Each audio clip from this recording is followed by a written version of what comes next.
somebody very famous wrote the following, and see if you can guess who it is. What then shall we do with this damned, rejected race of Jews? Since they live among us, and we know about their lying and blasphemy and cursing, we cannot tolerate them if we do not wish to share in their lies, curses, and blasphemy. First, their synagogues should be set on fire.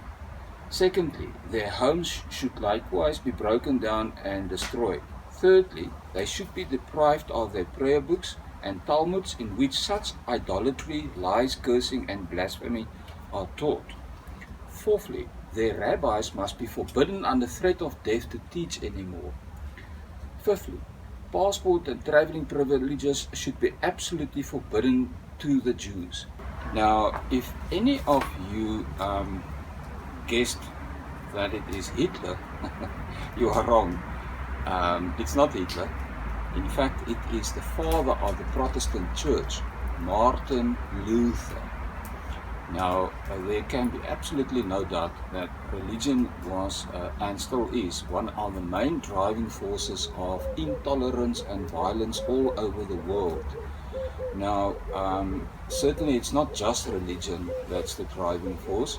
If one looks at the list of most intolerant countries, you will also find there countries like, for instance, North Korea, Cuba, China, Russia, etc.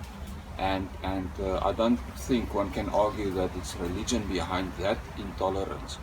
But the question is then, what is behind the intolerance and violence in a society?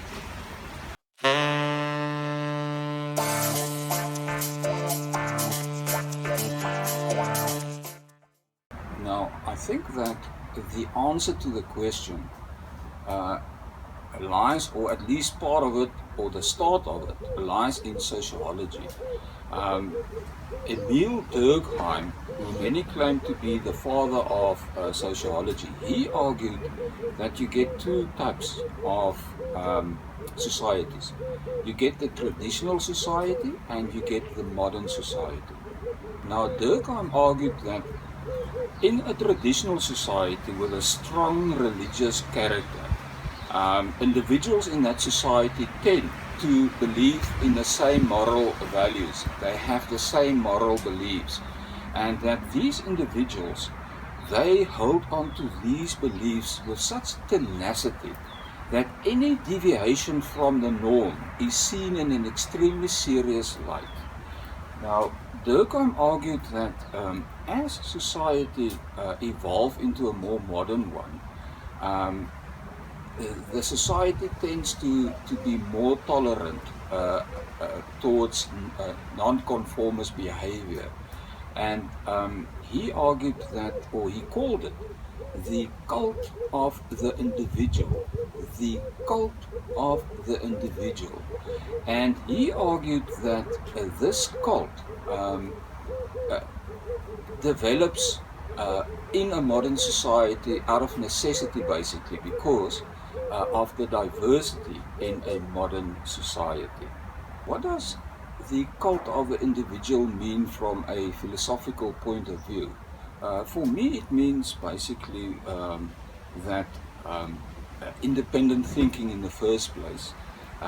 It means for me a society that's more tolerant to different views and opinions and arguments, a society that is willing to listen to those views and arguments, and a society that mostly agree that reason should be the guiding force in life.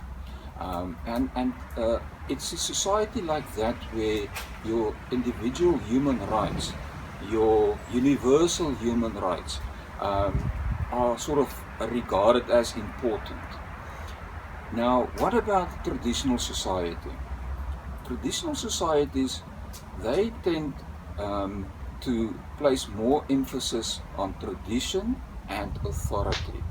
Now, in a religious society, it's basically the authority of God, and in a political society, like for instance North Korea, Cuba, China, and Russia. It's more to do with a political system or a political leader, like for instance Fidel Castro, or maybe like in Russia with Putin.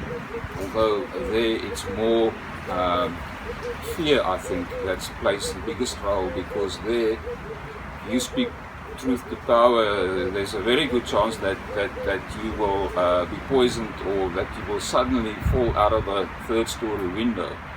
So there, the, the common thread through a traditional society with religious character or with a political character, like for instance where a cause like communism or socialism or whatever the cause is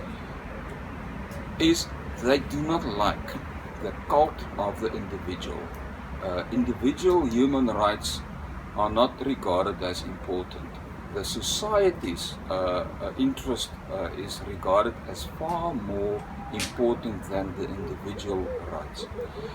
In these traditional societies, they certainly do not like independent thinking. In fact, they don't want you to think or to criticize that particular system.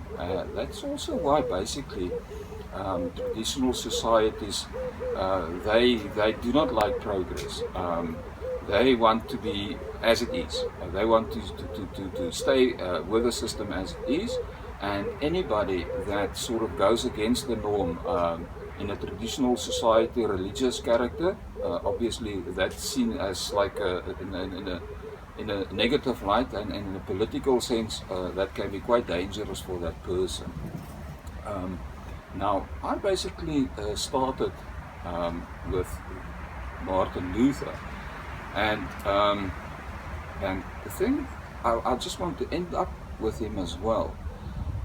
And I suspect that if you bring Martin Luther to the present, that he will be quite happy with his legacy, because he would see that in Nazi Germany they followed his fantasy about the Jews, and then also if he happened to say end up in the most religious society in the industrial West, that's now America, if he happens to end up there, I think he will be quite happy to see that they have followed his argument, and the argument that that reason, he called reason that damned war. He argued that reason, that damned war, must be destroyed in all Christians. That was his wish. And I don't know, what do you think?